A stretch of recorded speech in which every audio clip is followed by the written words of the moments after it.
엄마, 우리가 힘들다는데 이렇게까지 매정하게 거절하셔야 해요. 매정한 게 아니라 현실적인 거야. 너희가 필요할 때만 찾아오는 것도 서운하구나. 어머님, 저희가 정말 많이 반성하고 있어요. 이제라도 관계를 회복하고 싶은데. 정말 관계를 회복하고 싶다면 돈 때문이 아니라 진심으로 다가왔어야지. 그럼 앞으로 우리끼리 살아볼게요. 어머니 도움 없이도 어떻게든 살아갈 수 있으니까요. 그래, 그게 좋겠구나. 너희 힘으로 살아가는 모습을 보고 싶어. 여보, 이제 그만 가요. 어머님이 그렇게 결정하셨으면 더 이상 말씀드릴 필요 없어요. 어머니, 저희가 외국에 있어서 자주 연락 못 드린 건 정말 죄송해요. 이제라도 함께 지내면서 보답하고 싶은 마음이에요. 너희가 정말 나를 생각한다면 왜 갑자기 이러는지 솔직히 말해보렴. 내 생각에는 다른 계획이 있는 것 같은데, 맞니? 내가 모를 줄 알았어? 반드시 너희들 후회하게 만들어주마. 오랜 시간 외국에서 지내다 경제적으로 어려워진 아들과 며느리가 한국으로 돌아온 지 한 달이 지났습니다. 저는 그들이 돌아왔다는 소식을 들었지만 아들은 바쁘다는 이유로 만남을 미루고 있었습니다. 어머니, 이번 주말에 저희 집에 한번 오세요. 오랜만에 얼굴 봐야죠. 휴대폰 너머로 들려오는 아들의 목소리에 저는 반가움을 느꼈습니다. 하지만 왠지 모를 어색함이 느껴졌습니다.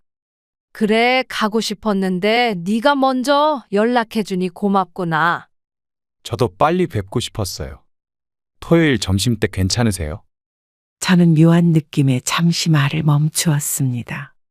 13년 동안 외국에서 살면서 명절에도 잘 오지 않던 아들이 갑자기 저를 초대하는 것이 의아했습니다. 물론이지. 뭐 필요한 거라도 있니? 아니요, 그냥 오랜만에 어머니 얼굴 보고 싶어서요. 와이프도 어머니 보고 싶대요. 통화를 끝내고 저는 창밖을 바라보았습니다.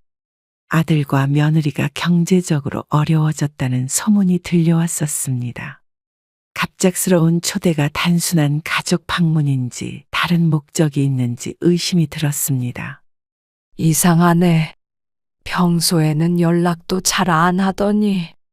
저는 작은 한숨을 내쉬며 주말에 입을 옷을 생각했습니다.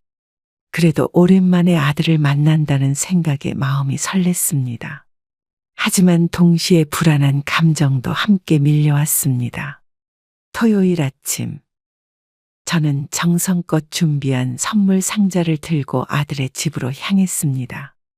손주들을 위한 장난감과 아들 부부를 위한 작은 선물이었습니다. 어머니, 오셨어요?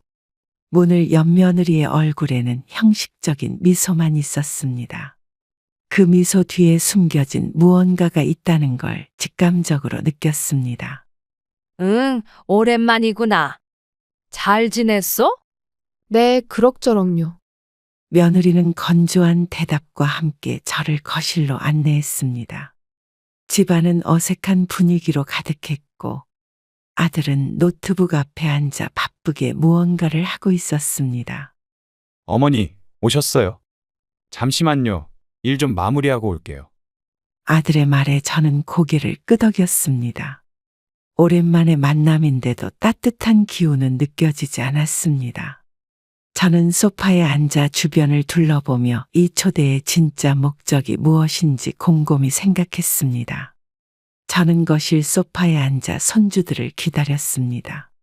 어색한 분위기 속에서도 아이들을 만난다는 기대감이 있었습니다. 손주들은 어디 있나? 보고 싶어서 선물도 준비했어. 아, 오늘은 친구네 집에 놀러 갔어요. 어머님 온다고 해도 아이들이 친구랑 약속을 먼저 잡아서. 며느리의 말에 저는 순간 당혹스러움을 느꼈습니다. 저를 위해 모두가 모이는 자리가 아니었던 것입니다. 그래? 아이들 약속이 중요하지. 다음에 보면 되겠네. 죄송해요, 어머님. 제가 미리 말씀드렸어야 했는데. 저는 선물 상자를 조용히 내려놓았습니다. 며느리는 서둘러 부엌으로 향했고 아들은 여전히 노트북에서 눈을 떼지 않았습니다. 아들, 회사 일이 많구나? 오랜만에 만났는데 좀 쉬었다가 하면 어떻겠니?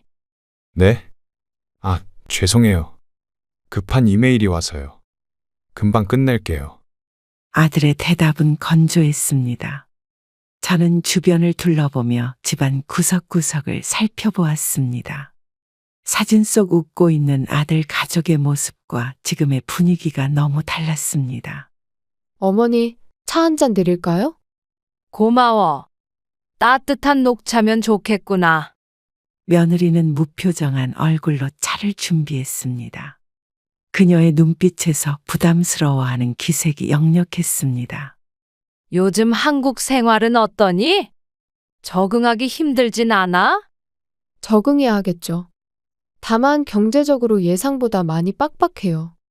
며느리의 말에 저는 그들이 저를 부른 진짜 이유가 무엇인지 짐작하기 시작했습니다.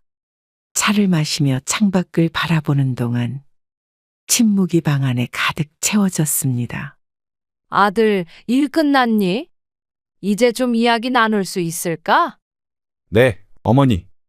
이제 됐어요. 아들이 마침내 노트북을 덮고 소파에 앉았습니다. 하지만 그의 눈빛은 계속해서 시계를 향했고 마치 시간을 재듯 불안해 보였습니다. 오랜만에 어머니 뵙네요.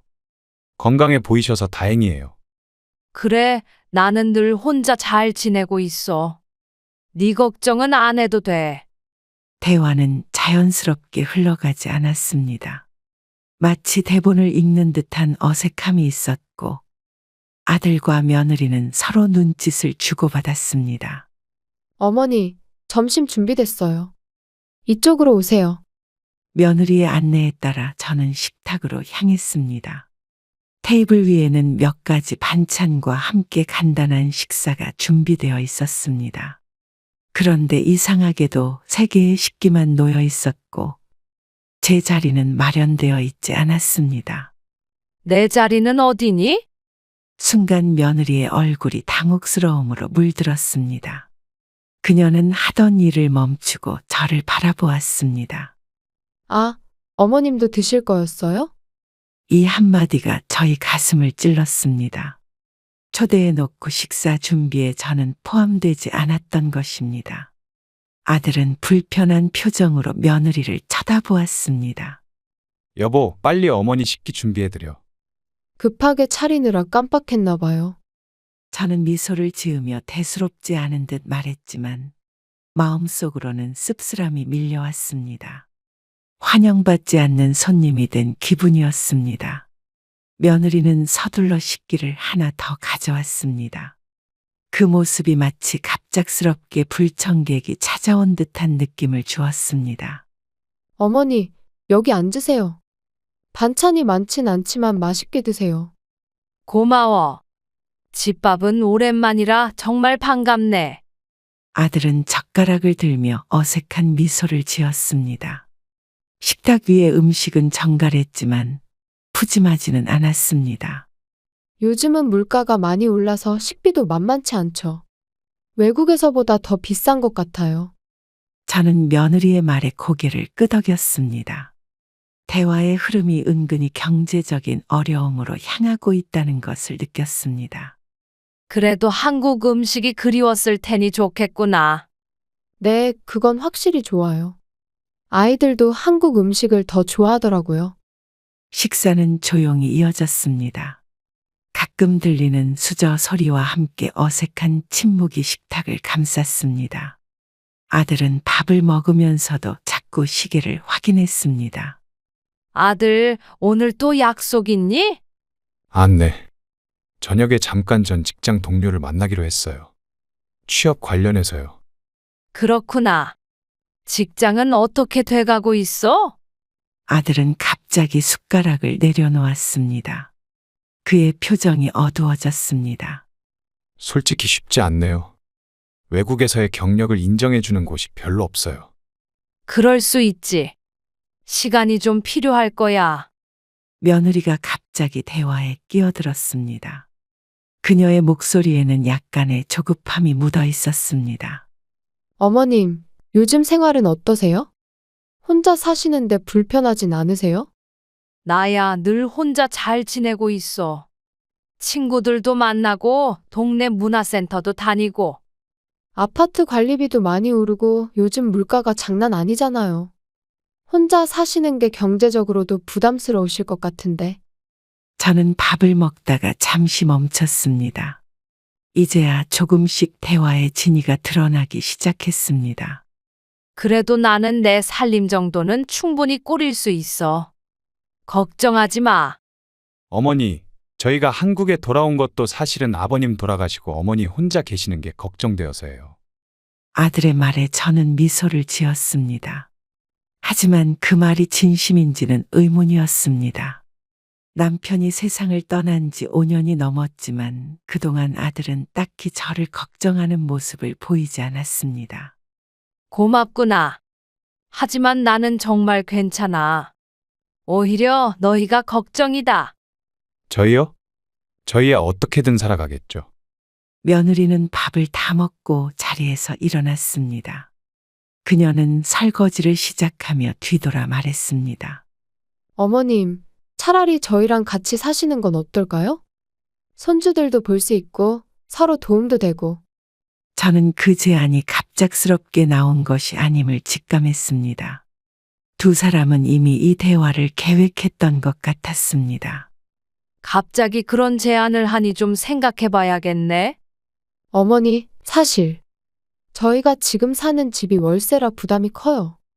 어머님 아파트에 저희가 함께 살면 서로 도움이 될 것 같아서요. 아, 이제야 모든 상황이 명확해졌습니다. 초대와 식사, 그리고 모든 대화의 흐름이 결국 이 제안으로 향하고 있었던 것입니다. 내 집에 같이 살자는 거니?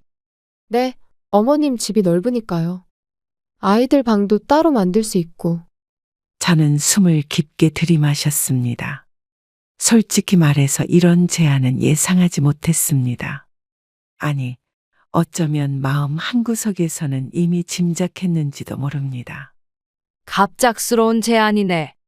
좀 생각해 볼게. 어머님, 너무 부담 갖지 마세요. 저희가 월세 내는 돈으로 생활비도 보태고 어머님 케어도 해드릴 수 있잖아요. 케어라는 단어가 묘하게 불편하게 들렸습니다. 마치 저를 도움이 필요한 노인으로 취급하는 것 같았습니다.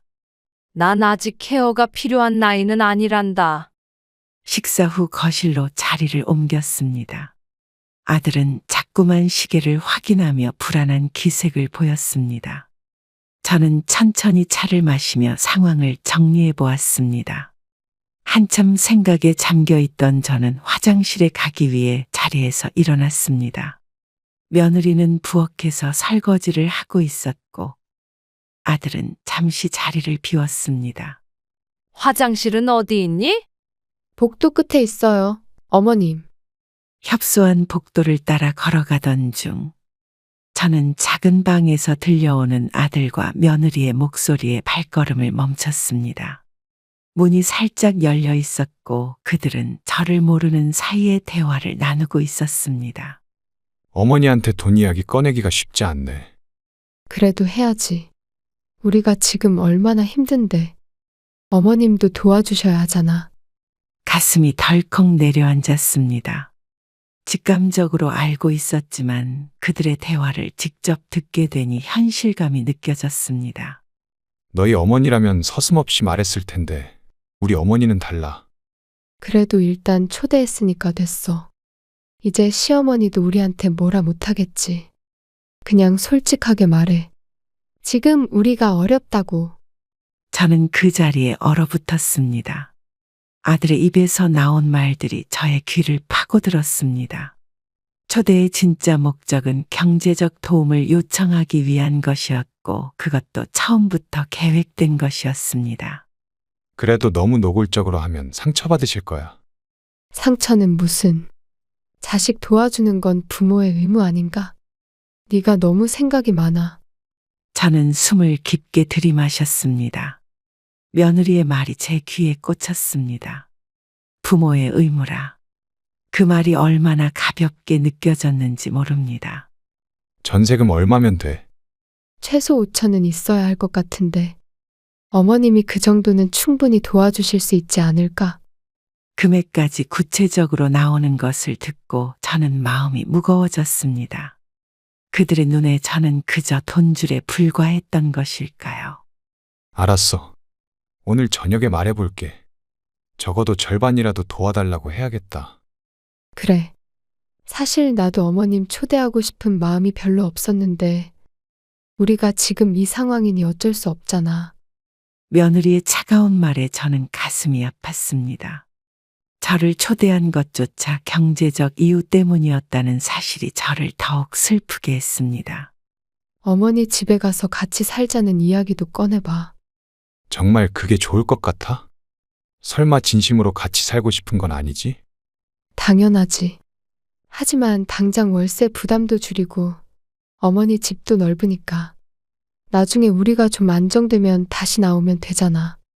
저는 더 이상 듣고 싶지 않았습니다. 조용히 화장실로 향했습니다.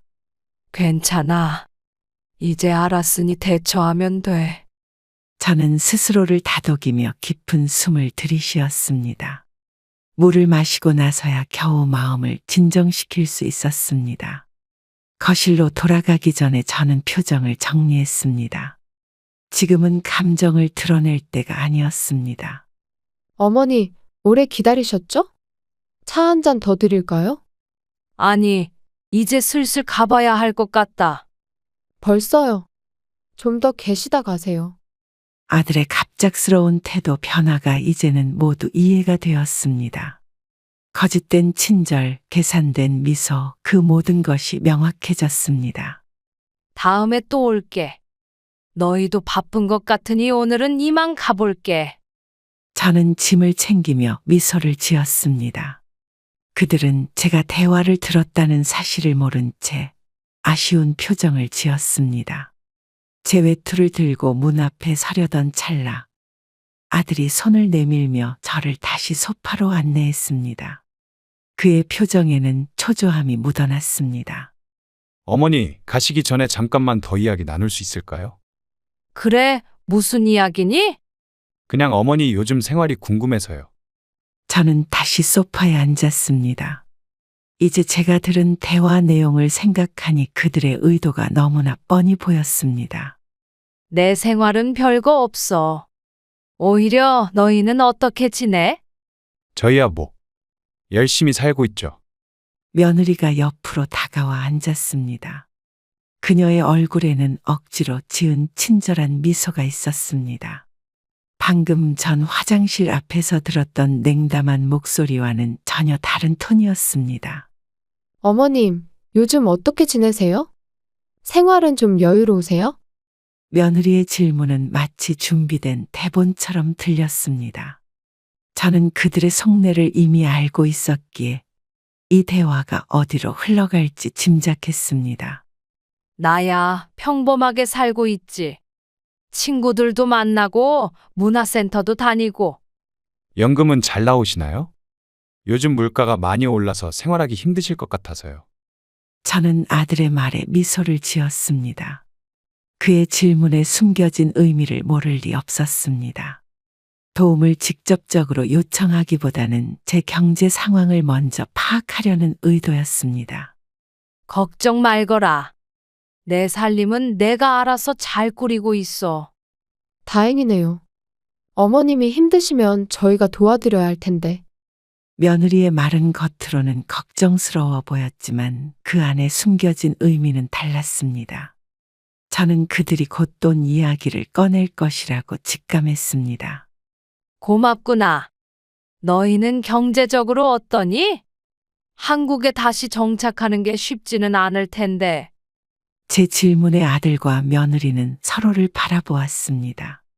기다렸다는 듯이 본론으로 들어갈 기회를 잡은 것 같았습니다.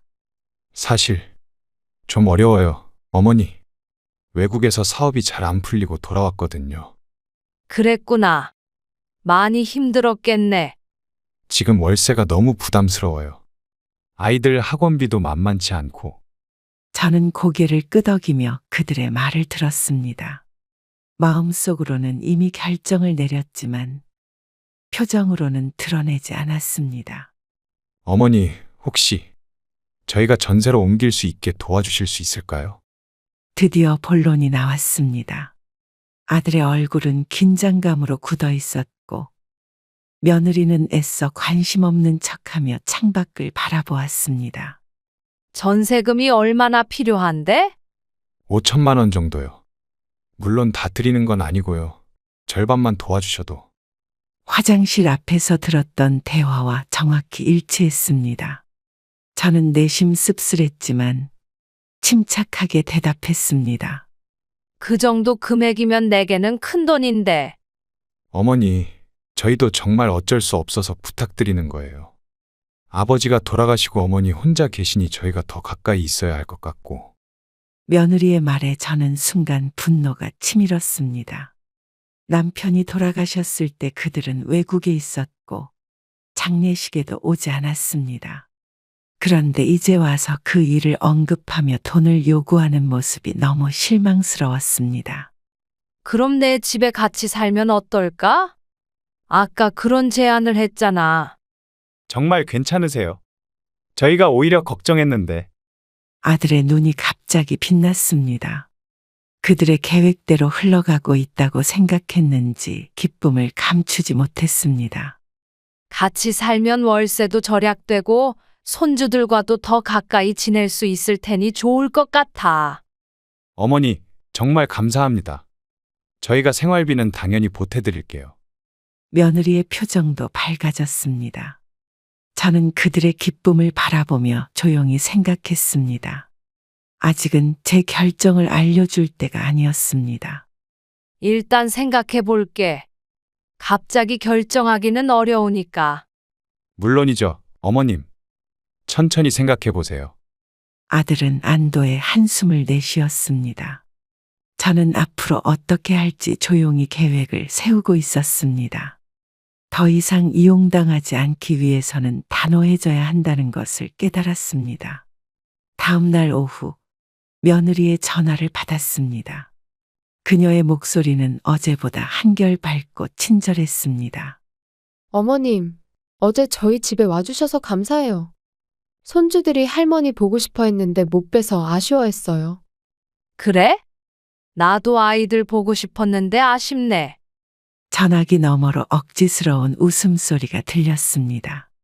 어제 들었던 대화를 생각하니 그 웃음이 얼마나 가식적인지 느껴졌습니다.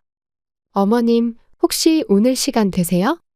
저희가 어머님 댁에 찾아뵙고 싶은데요. 저는 잠시 침묵했습니다. 그들이 제 집을 보러 오겠다는 의도가 분명했습니다. 오늘은 약속이 있어. 다음에 와줄래? 아, 그러세요?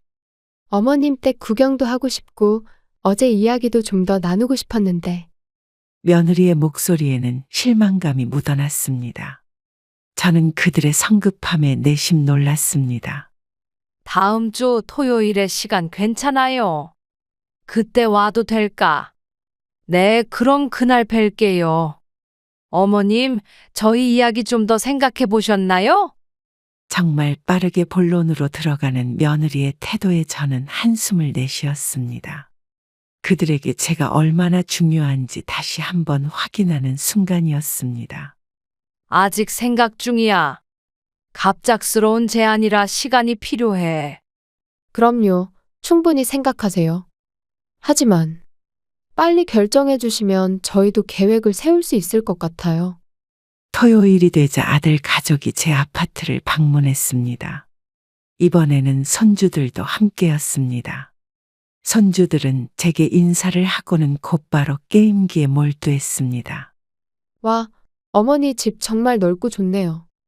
아이들 방으로 쓰기 좋은 공간도 있고. 며느리는 제 집안을 둘러보며 탐색하듯 구석구석을 살폈습니다. 마치 이미 이사 올 계획을 확정한 것처럼 행동했습니다. 어머니, 저 방은 어떻게 쓰고 계세요? 그건 내 서재야. 책도 읽고 취미 생활도 하는 공간이지. 아, 그렇군요. 근데 이렇게 큰 집에 혼자 사시기엔 너무 넓으시지 않아요? 아들이 거실로 돌아오며 말했습니다. 그의 말투는 겉으로는 걱정스러웠지만 속내는 달랐습니다. 나는 충분히 관리할 수 있어. 이 집에서 오랫동안 살았고 추억도 많은 곳이니까. 어머님, 한국에서 사는 거 힘드시죠? 저희가 도움드릴 테니 함께 살아보시는 건 어때요? 며느리의 직설적인 질문에 저는 잠시 말을 잊었습니다. 그녀는 제 반응을 살피며 계속해서 말을 이어갔습니다. 요즘 노인분들 사기당하는 일도 많고, 혼자 계시면 위험할 수도 있잖아요. 저희가 옆에서 도와드릴게요. 나는 아직 정정하고 정신도 멀쩡해. 사기를 당할 만큼 어리석지도 않고. 제 말에 아들과 며느리는 서로 눈빛을 교환했습니다. 그들의 계획대로 흘러가지 않자 전략을 바꾸는 듯 했습니다. 어머니, 오해하지 마세요. 저희는 진심으로 어머니를 걱정해서 그래요. 그래? 내가 아플 때는 연락도 잘 안 되던 너희가 갑자기 이렇게 걱정해주니 고맙구나. 제 냉소적인 대답에 방 안의 공기가 차가워졌습니다. 손주들조차 어색한 분위기를 느꼈는지 게임을 멈추고 주변을 둘러보았습니다.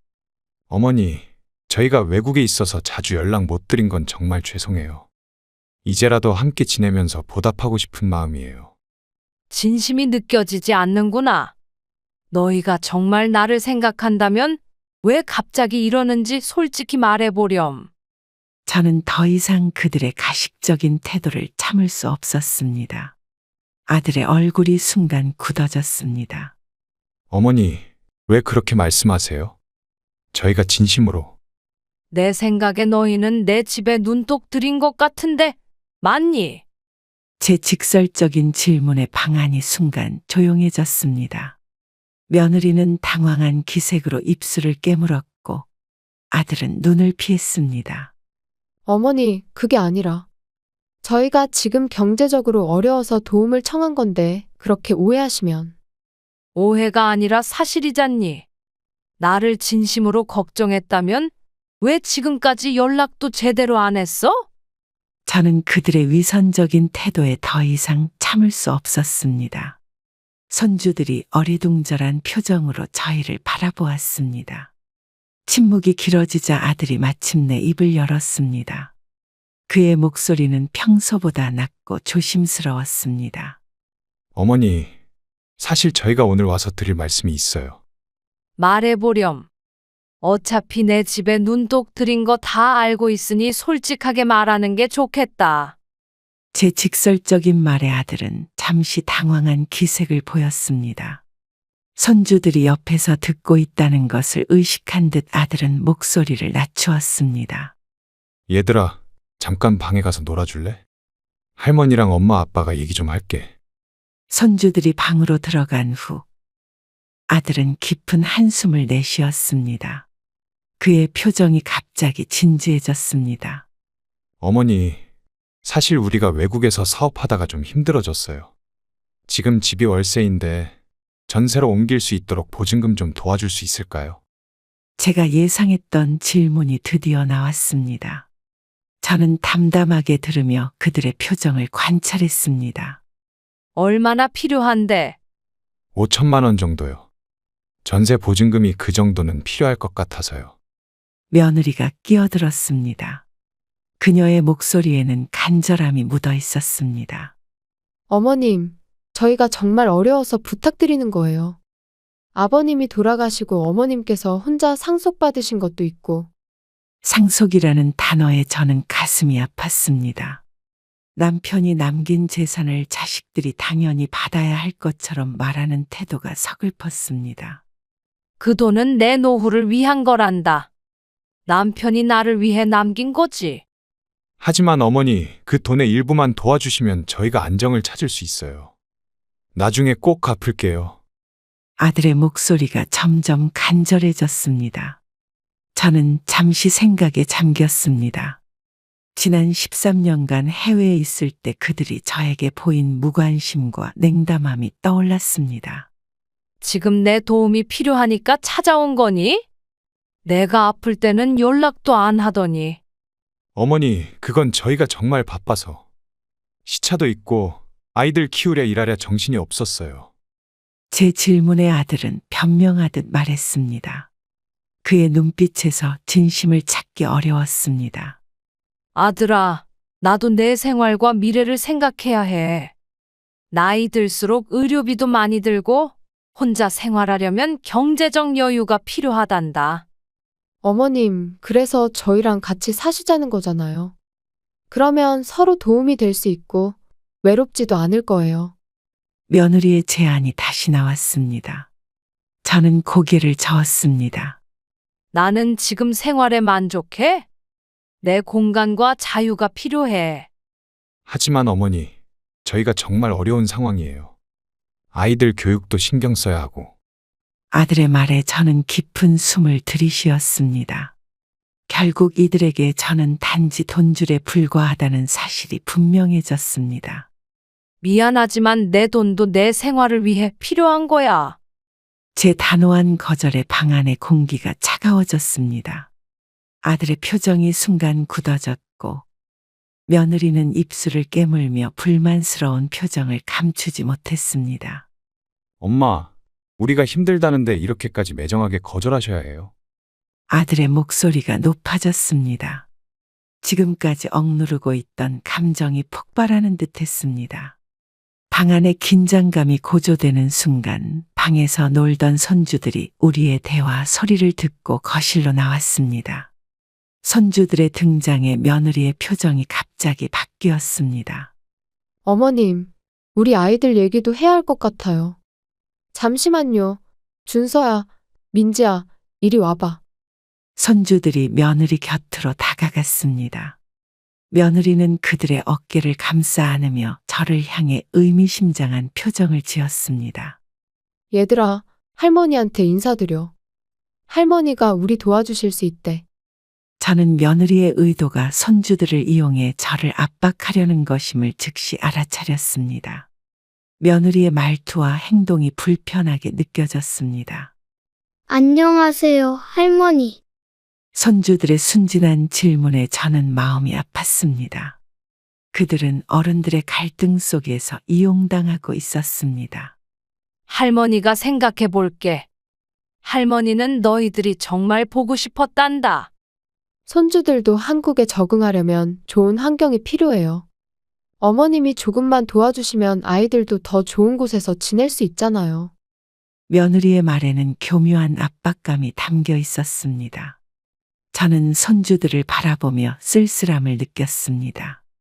외국에 살 때 이 아이들과 연락이 거의 없었고 영상통화조차 몇 번 되지 않았습니다. 어머니, 민지가 음악에 재능이 있어서 피아노를 배우고 싶어 하는데 지금은 형편이 안 돼서. 아들이 말끝을 흐렸습니다. 그의 시선은 저에게 고정되어 있었습니다. 손주의 교육을 빌미로 저를 설득하려는 의도가 분명했습니다. 할머니, 저 피아노 치는 거 좋아해요. 나중에 할머니한테 연주해 드릴게요. 민지의 순수한 미소에 저는 마음이 복잡해졌습니다. 아이들은 부모의 계략을 모른 채 순수하게 반응하고 있었습니다. 그래, 언젠가 들려주렴. 할머니가 기대할게. 어머님, 아이들 교육은 정말 중요하잖아요. 어머님도 옛날에 우리 남편 공부시키느라 얼마나 고생하셨어요. 지금 저희도 똑같은 상황이에요. 며느리의 말에 저는 잠시 침묵했습니다. 그녀는 제 남편과의 추억을 건드리며 감정을 자극하고 있었습니다. 아이들 교육은 부모의 책임이야. 나도 너희 아버지 뒷바라지 하느라 많은 희생을 했지. 하지만 그건 내 선택이었어. 어머니, 저희도 최선을 다하고 있어요. 다만 지금은 조금 어려운 시기라서 도움이 필요할 뿐이에요. 아들의 말에 저는 깊은 숨을 내쉬었습니다. 그들이 손주들까지 동원해 저를 설득하려는 모습이 실망스러웠습니다. 준서야, 민지야. 할머니가 선물 사줄게. 뭐가 갖고 싶니? 손주들의 눈이 반짝였습니다. 하지만 곧바로 며느리가 끼어들었습니다. 아이들, 할머니 말씀은 다음에 또 들어. 지금은 어른들끼리 얘기해야 해. 손주들이 방으로 돌아간 후 거실의 분위기는 한층 더 무거워졌습니다. 저는 깊은 생각에 잠겼다가 조용히 입을 열었습니다. 아이들 교육을 위해 돈이 필요하다는 건 이해해. 하지만 내게도 생활이 있고 앞으로의 계획이 있단다. 어머니, 우리가 힘들게 살려고 해외까지 나갔다가 이렇게 되돌아온 거예요. 그런데 이렇게 외면하시면 어떡해요? 아들의 목소리에는 원망이 섞여 있었습니다. 그의 눈빛은 저를 탓하는 듯했고 그것이 저를 더욱 서글프게 만들었습니다. 내가 너희를 외면한 게 아니라 너희가 그동안 나를 외면했던 거야. 아버지 장례식에도 못 오고 내가 아플 때도 연락 한 번 제대로 안 했잖니. 그건 상황이 여의치 않았어요. 지금은 정말 어머니 도움이 필요해요. 며느리가 끼어들었습니다. 그녀의 말투는 여전히 설득력 있게 들리려 애쓰고 있었지만 저는 이미 결심을 굳혔습니다. 미안하지만 내 돈도 내 생활을 위해 필요한 거야. 너희에게 줄 여유가 없어. 제 단호한 거절에 방안이 순간적으로 조용해졌습니다. 아들과 며느리의 표정이 급격히 변하는 것을 볼 수 있었습니다. 놀람, 당혹감, 그리고 분노가 그들의 얼굴을 스쳐 지나갔습니다. 엄마, 우리가 힘들다는데 이렇게까지 매정하게 거절하셔야 해요. 아들의 목소리가 높아졌습니다. 그의 얼굴이 붉게 물들었고 손가락이 떨리는 것이 보였습니다. 매정한 게 아니라 현실적인 거야. 너희가 필요할 때만 찾아오는 것도 서운하구나. 어머님, 저희가 정말 많이 반성하고 있어요. 이제라도 관계를 회복하고 싶은데. 며느리의 말은 진심으로 들리지 않았습니다. 저는 그들의 표정과 태도에서 본심을 읽을 수 있었습니다. 정말 관계를 회복하고 싶다면 돈 때문이 아니라 진심으로 다가왔어야지. 제 말을 들은 아들은 갑자기 자리에서 일어섰습니다. 그의 얼굴은 분노로 일그러져 있었습니다. 그럼 앞으로 우리끼리 살아볼게요. 어머니 도움 없이도 어떻게든 살아갈 수 있으니까요. 그래, 그게 좋겠구나. 너희 힘으로 살아가는 모습을 보고 싶어. 저는 담담하게 대답했지만 마음속으로는 아들이 이렇게까지 변한 모습에 슬픔이 밀려왔습니다. 하지만 이제는 제 삶을 위해 단호해야 할 때였습니다. 여보, 이제 그만 가요. 어머님이 그렇게 결정하셨으면 더 이상 말씀드릴 필요 없어요. 며느리가 아들의 팔을 잡았습니다. 그녀의 목소리에는 체념과 분노가 섞여 있었습니다. 얘들아, 이제 가자. 할머니께 인사드려. 손주들이 다시 거실로 나왔고 그들의 표정은 어른들의 긴장된 분위기를 느낀 듯 어색했습니다. 저는 손주들을 보며 억지로 미소를 지었습니다. 아들 가족이 떠난 후 집안에는 무거운 정적만 남았습니다. 창밖으로 그들이 떠나는 모습을 지켜보며 저는 복잡한 감정에 휩싸였습니다. 이제야 그들의 진심을 알게 되었네. 저는 혼잣말을 중얼거리며 소파에 앉았습니다. 손주들을 다시 만날 수 있을지 생각하니 마음이 쓰라렸습니다. 하지만 제가 취한 결정이 옳다는 것을 스스로 되새겼습니다. 다음 날 아침, 저는 아들에게 연락을 해볼까 망설였습니다. 어제 불편한 상황에도 불구하고 그래도 자식인지라 걱정이 되었습니다. 연락해볼까? 아니, 먼저 화해를 청하는 건 아닌 것 같아. 결국 전화기를 내려놓고 하루를 보냈습니다. 이틀, 사흘이 지나도 아들로부터 아무런 연락이 없었습니다. 며느리도 마찬가지였습니다. 돈을 빌려주지 않으니 더 이상 필요 없는 거구나. 저는 창가에 서서 흐린 하늘을 바라보았습니다. 바깥은 비가 내리기 시작했고 제 마음도 함께 흐려졌습니다. 일주일이 지난 후 문득 손주들이 걱정되어 아들에게 전화를 걸었습니다. 전화기 너머로 들리는 벨소리만 공허하게 울렸습니다. 여보세요? 아들아, 나야. 네, 어머니. 무슨 일이세요? 아들의 목소리는 차갑고 딱딱했습니다. 그의 톤에서 아직도 분노가 가시지 않았음을 느낄 수 있었습니다. 손주들은 잘 지내? 할머니가 보고 싶어서. 다들 잘 지내고 있어요. 특별히 다른 일은 없으세요? 아들의 말투에는 돈 이야기가 아니면 전화하지 말라는 무언의 메시지가 담겨 있었습니다. 저는 깊은 한숨을 내쉬었습니다. 그래, 다행이구나. 나도 잘 지내고 있어. 아이들한테 안부 전해줘. 네, 그럴게요. 그럼 이만 끊을게요.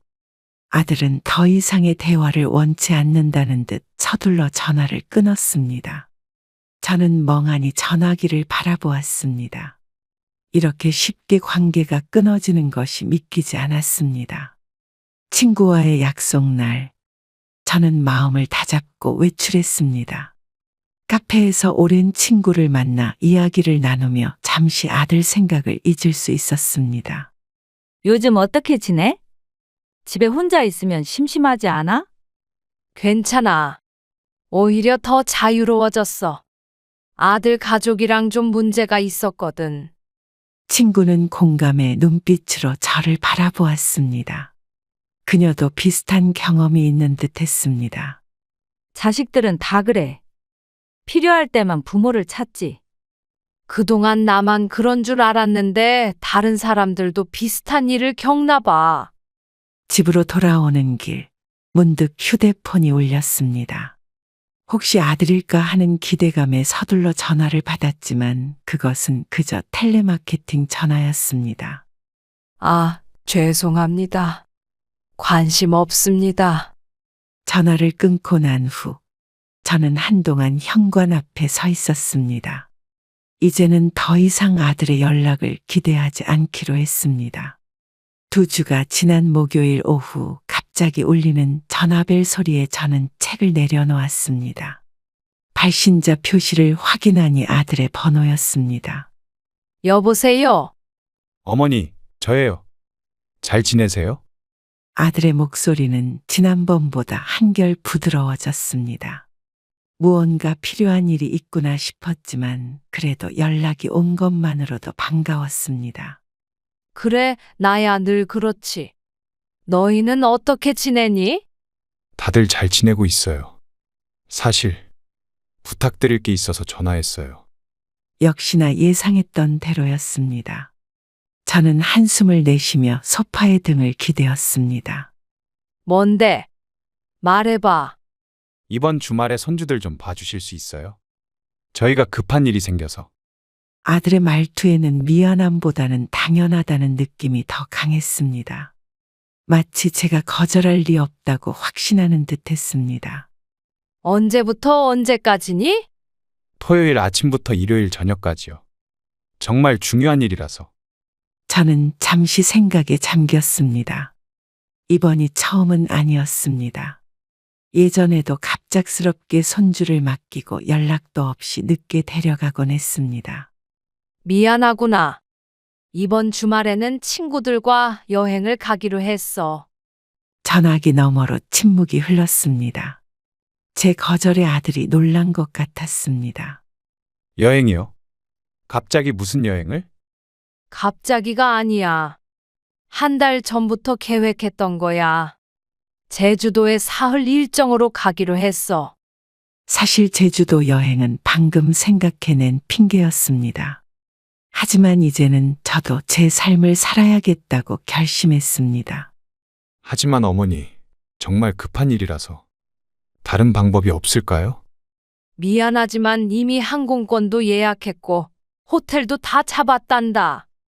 취소하기 어려워. 저의 단호한 거절에 아들의 목소리가 급격히 차가워졌습니다. 그의 숨소리가 거칠어지는 것을 느낄 수 있었습니다. 알겠습니다. 죄송해요. 방해했네요. 괜찮아. 다음에 시간 되면 손주들 보고 싶은데 미리 알려줄래? 네, 그럴게요. 그럼 이만. 아들은 서둘러 전화를 끊었습니다. 저는 핸드폰을 내려놓고 깊은 숨을 내쉬었습니다. 제가 방금 내린 결정이 맞는지 확신이 서지 않았지만 이미 첫 발을 내디뎠습니다. 이제는 나도 나를 위해 살아야지. 다음 날 친구에게 전화를 걸어 제주도 여행 계획을 세웠습니다. 핑계로 시작했지만 실제로 여행을 가기로 결심했습니다. 미영아, 이번 주말에 정말 제주도 갈래? 갑자기. 무슨 일 있어? 아니, 그냥 가고 싶어서. 오랜만에 바람도 쐬고 맛있는 것도 먹고 싶어서. 친구는 흔쾌히 동의했고 저는 오랜만에 설렘을 느꼈습니다. 여행 준비를 하는 동안 아들에 대한 생각은 잠시 잊을 수 있었습니다. 제주도 여행에서 돌아온 후 저는 더욱 활기찬 일상을 보내기 시작했습니다. 아들과의 연락은 점점 뜸해졌고 며느리는 아예 연락을 끊었습니다. 어머님, 오랜만에 전화드려요. 어느 날 아침 갑자기 걸려온 며느리의 전화에 저는 놀랐습니다. 그녀의 목소리는 평소와 달리 매우 다정했습니다. 그래, 무슨 일이니? 특별한 일은 없고요. 그냥 안부차 전화드렸어요. 요즘 건강은 어떠세요? 저는 그녀의 갑작스러운 관심에 의문이 들었습니다. 며느리는 평소에 안부 전화를 하는 스타일이 아니었습니다. 나야 늘 그렇지. 별일 없이 잘 지내고 있어. 다행이네요. 저희도 잘 지내고 있어요. 그런데, 어머님, 사실은 제가 드릴 말씀이 있어서요. 역시나 안부 전화가 아니었습니다. 저는 마음속으로 이미 짐작하고 있었습니다. 말해보렴. 무슨 일인데? 이번에 아이들 학원비가 많이 올랐어요. 어머님께서 조금만 도와주실 수 있을까 해서. 또 다시 돈 이야기였습니다. 저는 깊은 한숨을 내쉬었습니다. 필요할 때만 찾아오는 그들의 모습이 서글펐습니다. 미안하구나. 하지만 나도 내 생활이 있고 앞으로의 계획이 있어서 여유가 없단다. 전화 너머로 며느리의 실망한 한숨 소리가 들렸습니다. 그녀의 목소리가 갑자기 차가워졌습니다. 알겠습니다. 그럼 이만 끊을게요. 통화가 끝난 후 며느리로부터 더 이상 연락이 오지 않았습니다. 아들도 마찬가지였습니다. 필요한 것을 얻지 못하자 더 이상 관심을 보이지 않는 그들을 보며 저는 마음을 굳혔습니다. 문화센터에서 새로운 취미 활동을 시작했고 오랜 친구들과의 만남도 더 자주 가졌습니다. 때때로 손주들이 생각날 때면 마음이 아팠지만 그것도 시간이 지나면서 점차 익숙해져 갔습니다. 요즘 표정이 밝아졌네. 뭐 좋은 일이라도 있어? 친구 미영이 카페에서 저에게 물었습니다. 저는 미소를 지으며 대답했습니다. 그냥 내 삶을 찾아가는 중이야. 이제는 나를 위한 시간을 가지려고. 잘 아는 거야. 늘 자식 생각만 하다 보면 정작 자기 인생은 놓치게 되거든. 미영의 말에 저는 고개를 끄덕였습니다. 이제야 진정한 제 삶의 의미를 찾아가는 것 같았습니다. 그래도 가끔은 아들이랑 손주들이 보고 싶지 않아? 물론 보고 싶지. 하지만 그들이 나를 필요로 할 때만 찾는다면 그건 진정한 가족 관계가 아니라고 생각해. 설날이 일주일 앞으로 다가왔습니다. 저는 손주들에게 줄 세뱃돈 봉투를 정성스럽게 준비하고 있었습니다. 아직 아들로부터 명절 인사 연락은 없었지만 당연히 오겠거니 생각했습니다. 올해는 어떤 음식을 준비할까? 혼잣말을 하며 장보기 목록을 적고 있을 때 휴대폰이 울렸습니다. 발신자 확인을 하니 아들이었습니다. 여보세요, 아들? 어머니, 잘 지내세요? 설날 때문에 전화드렸어요. 저는 반가운 마음에 미소를 지었습니다. 역시 명절에는 가족이 함께 모이는 법이라고 생각했습니다. 그래, 나는 잘 지내. 설날 준비는 잘 돼가니? 네. 그런데 어머니, 죄송하지만 이번 설에는 저희가 장모님 댁에 가기로 했어요. 저는 잠시 말문이 막혔습니다. 지난 추석에도 오지 않았는데 이번 설에도 오지 않겠다는 말이었습니다. 그래? 작년 추석에도 처가 댁에 갔잖니. 네. 장모님이 많이 편찮으셔서 저희가 가야 할 것 같아요. 정말 죄송해요, 어머니. 아들의 목소리에는 미안함보다는 형식적인 사과만 담겨 있었습니다. 저는 깊은 한숨을 내쉬었습니다. 알았다. 사부인 건강이 중요하지. 대신 설 지나고 한번 보자. 네, 그럴게요. 설 잘 보내세요, 어머니. 전화를 끊고 난 후 저는 장보기 목록을 바라보았습니다. 한참을 응시하다가 그 종이를 구겨 쓰레기통에 버렸습니다. 혼자 차례상을 차릴 필요까지는 없겠지. 갑자기 궁금증이 생겨 옆집에 사는 친구 영희에게 전화를 걸었습니다. 영희는 아들의 장모님과 같은 아파트 단지에 살고 있었습니다. 영희야, 잘 지내? 그래, 설날 준비하느라 바쁘지. 너는 어떻게 지내? 저는 잠시 망설이다가 물었습니다. 혹시 우리 사부인이 많이 편찮으시다는 소식 들었니? 아니, 어제 마트에서 봤는데 아주 정정하셨는데 엄청 큰 카트에 장을 가득 담아서 가시더라. 영희의 말에 저는 가슴이 무너져 내리는 느낌이었습니다. 결국 아들의 말은 거짓이었습니다. 아, 그래. 내가 잘못 알았나 보다. 통화를 마치고 소파에 앉아 창밖을 바라보았습니다.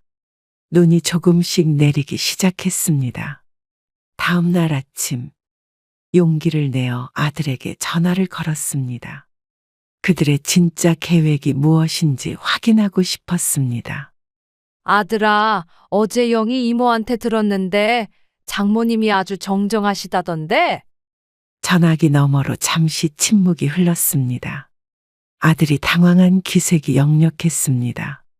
아, 그게 최근에 많이 좋아지셨나 보네요. 솔직히 말해봐. 정말 장모님 댁에 가는 거니?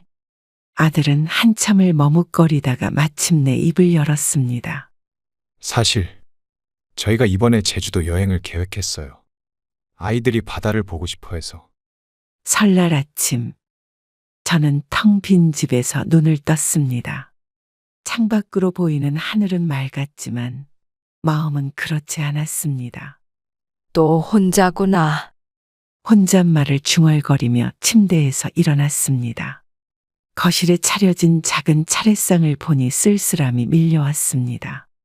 친구 미영의 초대를 거절하고 혼자 명절을 보내기로 한 것이 후회되었습니다. 그래도 차례는 지내야지. 간소하게 차례를 지내고 나서 저는 소파에 앉아 오래된 가족 앨범을 펼쳤습니다. 아들이 어렸을 때 사진들을 보며 지난 시간을 되돌아보았습니다. 여보, 우리 아들 지금은 어떻게 변했는지 보고 있니? 돌아가신 남편에게 말을 건네는 저의 목소리가 방 안에 울렸습니다. 13년 동안 제가 했던 희생들이 주마등처럼 스쳐 지나갔습니다. 세상에 벌써 점심시간이네. 오후가 되자 문득 친구 영희에게 전화가 왔습니다. 그녀의 목소리는 평소보다 조심스러웠습니다. 새해 복 많이 받아. 혼자 지내니 괜찮아? 고마워. 뭐 늘 그렇지. 너는 가족들이랑 즐겁게 보내고 있니? 그래. 근데 내가 아까 쇼핑몰에서 너희 아들네 가족을 봤어. 영희의 말에 저는 숨을 들이켰습니다. 제주도 여행을 간다던 아들 가족이 근처 쇼핑몰에 있다니 당황스러웠습니다. 정말? 아마도 출발 전에 쇼핑하러 온 것 같았어. 아이들이 새 옷을 입고 있더라. 전화를 끊고 나서 저는 창가에 서서 멀리 보이는 산을 바라보았습니다. 마음속으로 여러 감정이 교차했지만 이상하게도 평온함이 찾아왔습니다. 이제는 더 이상 바라지 말자. 저는 결심했습니다. 지금까지 아들에 대한 기대와 희망을 버리고 오로지 저 자신을 위한 삶을 살기로 했습니다. 여보세요, 미영아? 혹시 지금 시간 있니? 응, 왜? 무슨 일 있어? 아니, 그냥 오랜만에 같이 차 한잔 할까 해서.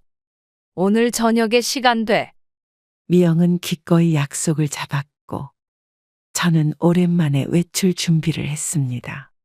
거울 앞에 선 저는 오랜만에 화장을 하고 예쁜 옷을 골랐습니다. 이제부터는 나를 위한 시간이야. 설날이 지나고 3주가 흘렀습니다. 저는 문화센터에서 시작한 수채화 교실에 열중하며 새로운 취미에 빠져 있었습니다. 오랜만에 제 자신을 위한 시간을 갖는 것이 즐거웠습니다. 오후 수업을 마치고 집에 돌아오자마자 현관 벨소리가 들렸습니다. 인터폰 화면에는 아들의 모습이 보였습니다. 누구세요? 어머니, 저예요. 잠깐 뵐 수 있을까요? 저는 망설였지만 결국 문을 열어주었습니다. 아들은 전과 달리 긴장한 표정으로 거실에 들어섰습니다. 갑자기 웬일이니? 오랜만이구나. 네, 어머니. 잘 지내셨어요? 요즘 얼굴색이 좋아 보이세요. 아들의 갑작스러운 칭찬에 저는 의아했습니다. 하지만 그의 눈빛에서 무언가 목적이 있음을 감지했습니다. 그래, 요즘 수채화 배우러 다니는데 재미있더라고. 너는 어떻게 지내? 저야 뭐, 그냥 그렇게 지내고 있어요. 사실, 어머니께 드릴 말씀이 있어서 왔어요. 또 다시 그 말투였습니다. 저는 이미 그의 방문 목적을 짐작할 수 있었습니다. 어떤 이야기인데? 사실 이번에 다시 외국으로 나가려 하는데 비행기 값이 부족해서 조금 도와주실 수 있을까요? 역시나 돈 이야기였습니다. 저는 잠시 말없이 아들을 바라보았습니다. 그의 얼굴에는 간절함보다는 당연함이 묻어 있었습니다. 외국? 어디로 가는데? 캐나다요. 지인이 일자리를 소개해줘서 가족 모두 다시 시작하려고요. 그래? 이번에는 얼마나 필요한데? 800만 원 정도요. 물론 다 드리는 건 아니고 빌리는 거예요. 나중에 꼭 갚을게요. 저는 조용히 웃음을 지었습니다. 이전과 같은 약속, 이전과 같은 상황이 반복되고 있었습니다. 아들아, 그동안 내가 너희에게 얼마나 도움을 주었는지 기억하니? 네, 물론이죠. 정말 감사하게 생각하고 있어요. 이번이 마지막이라고 약속드릴게요. 저는 천천히 일어나 창가로 걸어갔습니다. 봄이 오는 길목, 창밖의 나무들은 새싹을 틔우기 시작했습니다. 이제는 내가 너희를 도울 필요가 없을 것 같다. 네? 어머니, 무슨 말씀이세요? 내가 너희에게 도움이 필요했을 때는 언제나 혼자였어.